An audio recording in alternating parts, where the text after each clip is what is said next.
Okay. So,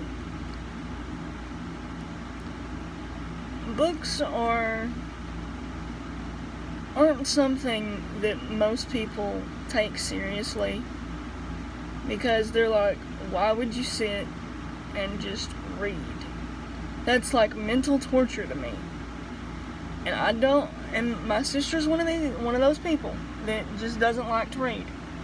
And I don't understand it. I'm like, but books can take you on adventures you'll never go on. You'll never be able to go on, like with Harry Potter and Percy Jackson and the Hunger Games. I may not want to go on those adventures, but you get it. You get what I'm saying. Like, just, and they're like, well, movies can do the same thing. I'm like, but but you get more of the story from the book than you do the movie, because the book comes first and then the movie comes. I tried to explain that to somebody today, and she just blanked me. She just looked at me, blank staring. I'm like, why would they write a book about a movie? Why would they do that? Why would they write the book after the movie? Because everybody, if that was how things worked, books would never get sold. Ever. Okay? I tried to explain that to her, and she just wasn't getting it. I don't understand. I don't understand you people who don't read. Don't understand any of you. I mean, I don't. But I really don't. I don't. Because I'm sitting here, like, with a ton of books that I've read. I mean, it got to the point in my senior year of high school where I'd have to go out and buy new books to read for school, because I had read almost everything they had in the library by then. And I don't want to hear that, oh, you shouldn't have read so fast then. Like, hello, yes, I'm sorry that it takes me under 24 hours to read 364 pages.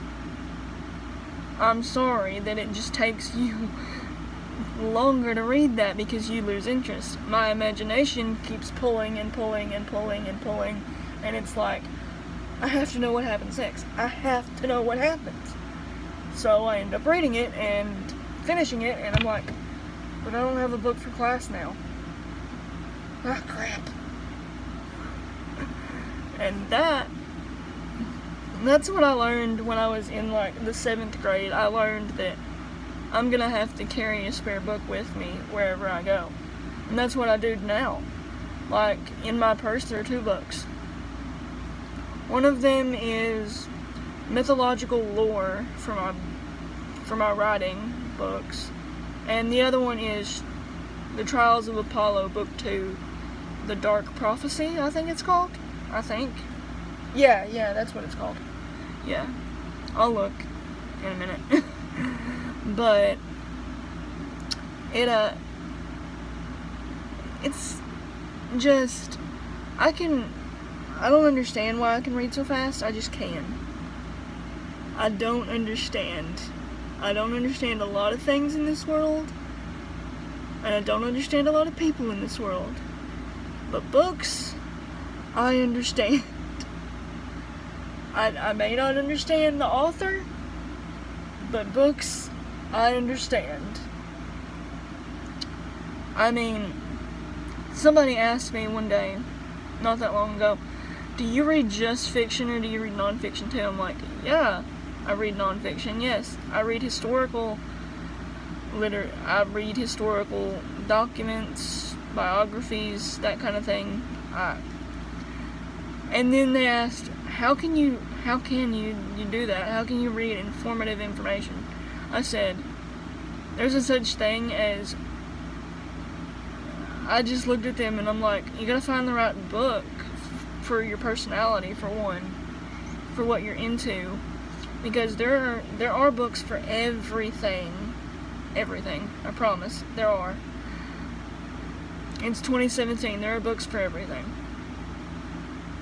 And I think that everyone has the potential to be a big reader. They just have to unlock that potential. Like my cousin, he hated reading up until he found the Percy Jackson books. My sister still hates reading, but there's this one book series that she read, well, this one book that's a series that she read last year that she wants to read the rest of so bad. But the library doesn't have it, and we haven't been able to find it in stores. So Mom's probably going to end up ordering that series offline for us to read. But you just have to find the right book that fits you. Honestly, unless you're somebody who's liked books from their childhood, but you just gotta find the right book that fits you. And once you find that book, or those kinds of books, once you find that one book that captures your attention and makes you want to read more, you can find books like it and get into reading, which is what my cousin did. He found books like the Percy Jackson books, and he reads now. He reads a lot now. Sometimes a little more than I think he should, because it scares me that he reads, like, okay, he reads the kind of books that we have kind of the same taste in books most of the time. I mean, he doesn't appreciate the classics yet, but he will soon enough. I mean,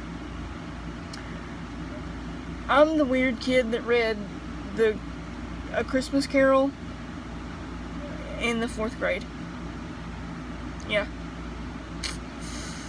When I told the librarian at the school, she lit up like, you finished that book. Mm-hmm. And you understood it. Mm-hmm. She was just like, she tried to find me a test to take over that book, and there wasn't one. I think she actually ended up making one, and I don't think I ever took it. I don't remember. But yeah, I'm the weird kid that read Charles Dickens in the 4th grade. But I've come to, I like Charles Dickens, The Great Expectations, one of my favorite books. And the book, The Secret Garden, that is a book I will reread and reread and reread forever. And that's another thing. I don't understand people who can't reread books. I don't understand you. That's going to be the title of this video. I don't understand.